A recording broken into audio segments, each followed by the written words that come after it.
Hi viewers, welcome to our channel. So Sharmila గారు Congress party చీఫ్గా మారి ఏపీ పాలిటిక్స్లో ఒక గందరగోళాన్ని అయితే సృష్టిస్తుంది. అయితే ఇప్పుడు ఆమెకు సెక్యూరిటీ కొరత, ఆమె సెక్యూరిటీ ఉన్న సెక్యూరిటీని తగ్గించి కాస్త తక్కువ సెక్యూరిటీని ఏర్పాటు చేయడం పైన కాంగ్రెస్ వాళ్ళైతే తీవ్ర విమర్శలు అయితే చేస్తున్నారు. దీని వెనుక వేరే రీజన్స్ ఉన్నాయి కూడా అంటున్నారు.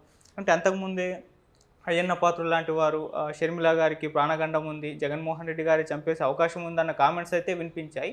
సో ఆయన అలా కామెంట్ చేస్తాడో లేదో ఇటు సెక్యూరిటీ అయితే కొంత తగ్గించడం చూస్తున్నాం. మరి దీనికి దానికి ఏమన్నా లింక్ ఉందా? మరి నిజంగా షర్మిల గారికి ప్రాణహాని ఉందా? సో ఈ అంశం మీద డిస్కస్ చేయడానికి ప్రజెంట్ మనతో పాటు సీనియర్ జర్నలిస్ట్ జయదేవ్ గారు ఉన్నారు. వారితో ఒకసారి డిస్కస్ చేద్దాం. సార్ నమస్కారం. సార్ నమస్తే. సార్ షర్మిల గారికి అయితే సెక్యూరిటీ తగ్గించేశారు. సో అంతకుముందే మన అయ్యన్న పాత్రుడు గారు చెప్పడం చూసాం, జగన్ గారి షర్మిల గారిని చంపించేస్తారు, ఆమెకు ప్రాణహాని ఉంది అని అన్నారు. మరి ఇప్పుడు చూస్తే సెక్యూరిటీ తగ్గించడం వెనుక జగన్ గారి కుట్ర ఏమన్నా ఉందా? మీ ఒపీనియన్ ఏంటి సార్ దీనిపైన? అంటే ఒకటి అంటే నేను విన్నాను. అంటే 4/4 సెక్యూరిటీ ఉండేది, దాన్ని 2/2కి కుదించారు, అది కాస్త 1/1కి కుదించారు అన్నట్టుగా విన్నాను. మొదటిది, ఆమె ఒక నేషనల్ పార్టీకి స్టేట్ లెవెల్ అధ్యక్షురాలు కాబట్టి ఆమెకి సెక్యూరిటీ అనేది సబబే, ఒక రీజన్. ఇంకొకటి, ఆవిడ ఒక మాజీ ముఖ్యమంత్రి గారి అమ్మాయి, ఇంకోటి ముఖ్యమంత్రి గారికి స్వయాన చెల్లెలు, ఇది ఒక రీజన్. అది కాకుండా ఇప్పుడు షర్మిల గారిని టార్గెట్ చేసి ఇలా చేస్తున్నారనేది ఒక అభియోగం. మరోవైపు వ్యక్తిగత మామూలుగా రీజన్స్ కూడా ఉండొచ్చు. ఎందుకంటే భారతదేశంలో ప్రతి 1000 మంది పౌరులకి ఒక కానిస్టేబుల్ ఉన్నారని, 900 మంది పౌరులకు సంథింగ్ నెంబరు ఒక కానిస్టేబుల్, అదే ఒక రక్షక భటుడు ఉన్నారు అనేది ఒక సర్వేలో ఉంది. సో ఇక్కడ ఉండే సిటీలో ఉండే కానీ, లేదంటే ఊర్లలో కానీ, టౌన్లో కానీ ఉన్న 10 మంది కానిస్టేబుళ్ళు, 10 మంది రక్షక భటులు ఎవరైతే ఉన్నారో వాళ్ళందరిలో ఒక 6 వీళ్ళకే వెళ్ళిపోతే, ప్రజాప్రతినిధులకే వెళ్ళిపోతే, మిగతా 4 మొత్తం సుమారుగా కొన్ని వేల మంది ఉండే ఓటర్లకి అందరికీ కాపలాగా ఉండాలి. సో అదొక రీజను. కానీ ప్రభుత్వం ఎవరిదైతే ఉందో వాళ్ళు కావాలని చేసినా, లేదంటే రక్షక భటుల కొరత వల్ల చేసినా కూడా అది ఖచ్చితంగా ఆ అపవాదు ప్రభుత్వానికే వస్తుంది. అండ్ మోర్ ఓవర్, షర్మిల గారు మీరు స్టార్టింగ్లో కూడా మీరు క్వశ్చన్ వేసే ముందు ఒక మాట అన్నారు, ఆవిడ గందరగోళం సృష్టిస్తున్నారు అన్నట్టుగా. ఆవిడ సృష్టించట్లేదండి, ఆవిడ పని ఆవిడ చేస్తున్నారు. ఎందుకంటారా, ఆవిడ నేపథ్యమే రాజకీయ నేపథ్యం. కాంగ్రెస్, వైఎస్ఆర్ తెలంగాణ కాంగ్రెస్ అని పెట్టారు. తెలంగాణలో చాలా అగ్రెసివ్గా పార్టిసిపేట్ చేశారు. ప్రభుత్వ వ్యతిరేక చర్యలకు అన్నిటి గురించి నినదించారు. ఆ తర్వాత ఆవిడ పనితీరు మెచ్చో, లేదంటే కాంగ్రెస్లో కలుపుకుపోవడమో, బయట నుంచి మద్దతు ఇవ్వడమో కాంగ్రెస్ గవర్నమెంట్ ఫామ్ చేసింది తెలంగాణలో. సో ఇప్పుడు కాంగ్రెస్ ఏం చేసిందంటే ఆంధ్రాలో పుంజుకోవాలనే ఉద్దేశంతో ఆవిడ పీసీసీ చీఫ్ చేసింది. ఎందుకు?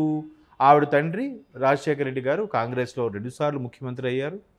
అంతకుముందు ఒక 20-30 ఏళ్ళ పాటు పీసీసీ చీఫ్గా కూడా ఉన్నారు రాజశేఖర రెడ్డి గారు. సో ఈవిడైతేనే కరెక్టు మరలా ఆంధ్రాలో పుంజుకుంటుందనే ఉద్దేశంతో ఈవిడికి ఇచ్చారు. సో ఈవిడేం చేస్తుంది, ఈవిడ డ్యూటీ ఏంటి? ఖచ్చితంగా అక్కడ ఎవరు ప్రభుత్వం ఉన్నా ఆ ప్రభుత్వం మీద విమర్శించాలి. అక్కడ అన్నగారి ప్రభుత్వమా, అక్కగారి ప్రభుత్వమా, చంద్రబాబు నాయుడు గారి ప్రభుత్వమా, పవన్ కళ్యాణ్ గారి ప్రభుత్వమా అని కాదు, ప్రభుత్వం ఎవరిది ఉంటే వాళ్ళది ఆబ్వియస్లీ. సో అలా విమర్శించేసరికి ఆల్రెడీ వైసీపీ శ్రేణులు ఏం చేస్తున్నారు, ఈవిడ టార్గెట్ చేసి ఈవిడ వైఎస్ షర్మిల కాదని, షర్మిల శాస్త్రి గారని రకరకాలుగా, రాజశేఖర రెడ్డి గారు కానీ జగన్మోహన్ రెడ్డి గారు ఒక కూతురులా చూసుకున్నారు, చెల్లిలా కాకుండా, ఇన్ని చేసినా మీరేం కనీసం మీకు ఇది లేదు అది లేదు, ఎవరికి నచ్చింది వాళ్ళు సోషల్ మీడియాలో పోస్ట్ చేస్తున్నారు, రకరకాలు ఉన్నాయి. బట్ ఆవిడ కూడా ఏమంటుంది, వ్యక్తిగత దోషణలకు పోవట్లేదు, వీళ్ళు వ్యక్తిగత దోషణలకు పోతున్నారు. షర్మిల శాస్త్రి అని, మురుసుమల్లి షర్మిల గారని, అది తప్పది, అది అనవసరం. మీరు చేతనైతే గతంలో కూడా పవన్ కళ్యాణ్ గారు విమర్శించినప్పుడు ఏం చేశారు, పవన్ కళ్యాణ్ గారు ఓన్లీ జగన్మోహన్ రెడ్డి గారికి విమర్శిస్తున్నారు, చంద్రబాబు విమర్శించట్లేదు అంటున్నారు. చంద్రబాబుని ఎందుకు విమర్శిస్తారు? చంద్రబాబు గారు ప్రభుత్వం కాదుగా. చంద్రబాబు గారు ప్రభుత్వం ఉన్నప్పుడు కూడా విమర్శించాడు ఆయన పవన్ కళ్యాణ్ గారు, సహజం. అది ములాఖాతుకి వెళ్ళినప్పుడు కూడా అదే చెప్పాడు, నేను వ్యక్తిగతంగా నాకు ఏ అభిప్రాయాలు భేదాలు లేవు, కేవలం పరిపాలన విధంగా కొన్ని రకాల పథకాలకు సంబంధించి ఆయనతో విభేదించాను, విమర్శించాను అన్నట్టు కూడా చెప్పాడు. ప్రభుత్వం ఎవరిది ఉంటే వాళ్ళకి విమర్శిస్తారు కదా. సో ఈమె విమర్శిస్తున్నారు కాబట్టి ఈవిడికి ఏదో ఒకటి చేయాలనే ఉద్దేశంతోనే ఆమెకి ఇవ్వాల్సిన సెక్యూరిటీ తీసేశారో ఏంటనేది తెలియదు. ఇక్కడ ఎలా ఉంటుందంటే మళ్ళీ ప్రభుత్వ అధికారులు కూడా కొంతమంది అరే అయ్యగారి దృష్టిలో పడాలి, ముఖ్యమంత్రి గారి దృష్టిలో అబ్బా నేను బాగా చేశాను అనిపించుకోవాలనే ఉద్దేశంతో ఒకవేళ ప్రభుత్వం పనిగట్టుకొని ఆ పని చెయ్యకపోయినా కొంతమంది చేతుల్లో ఉండే అధికారం దుర్వినియోగం జరుగుతుంటుంది ఇలాంటి సందర్భాల్లో. అలా కూడా అయ్యుండొచ్చు. కాకపోతే ఒక మహిళగా, ఒక నేషనల్ పార్టీ లీడర్గా, దట్టు ముఖ్యమంత్రితోనే ముఖ్యమంత్రి కుటుంబ సభ్యురాలుగా ఆయనతో విభేదించి బయటకు వచ్చి వేరే పార్టీలో చేరి ఆ పార్టీకి రాష్ట్ర అధ్యక్షురాలుగా ఉంటూ ఆయన మీద దిగుబట్టడం అనేది కొద్దిగా చర్చనీయాంశమైనది. మీరు అన్నట్టు ఇంతకుముందుగా గందరగోళం కాకపోయినా చర్చనీయాంశమైంది. చర్చనీయాంశం కాబట్టి మీరు అన్నట్టు అయ్యన్న పాత్రులు లాంటి వ్యక్తులు ఆమె భద్రత దృష్ట్యా కూడా కొంచెం కేర్ తీసుకోవాలి అన్నట్టుగా ఉంటుంది కదా. సో అలాంటప్పుడు ఖచ్చితంగా అది ప్రభుత్వానికే ఆ క్రెడిట్ కానీ, మెరిట్ కానీ, డీమెరిట్ కానీ ప్రభుత్వానికే చెందుతుంది. ఇప్పుడు ఆవిడ ఆ కీలకమైన పదవులు ఉన్నారు కూడా ఖచ్చితంగా ప్రభుత్వమే భద్రత కల్పించాలి. ఒకవేళ ఆవిడకి గిట్టని వాళ్ళు ఎవరు చేసినా, ఆవిడకి ఏ ఇబ్బందికర పరిస్థితులు వచ్చినా ఖచ్చితంగా అది ప్రభుత్వం మీద ఇంపాక్ట్ పడుతుంది కదా. ఒకవేళ ప్రభుత్వం వాళ్ళు ఏం చేయకపోయినా ఇప్పుడు తగ్గించేశారు కాబట్టే ఈ విషయం జరిగింది. ఆవిడకే రక్షక భటులు ఎవరైతే 4x4 ఎవరైతే సెక్యూరిటీ ఇవ్వాల్సి అనుకున్నారో వాళ్ళు ఇవ్వలేదు కాబట్టే ఈవిడికి ప్రమాదం జరిగిందని రేపు పొద్దున ఆ అభియోగం వచ్చినా ప్రభుత్వమే ఎదుర్కోవాలి కదా. సో ఏదైతేనే ఆవిడ కొద్దిగా సెక్యూరిటీ కల్పించాలి. పైగా మహిళ, ఒక అధ్యక్షురాలుగా ఉన్నారు ఒక పార్టీకి, రాష్ట్రానికి.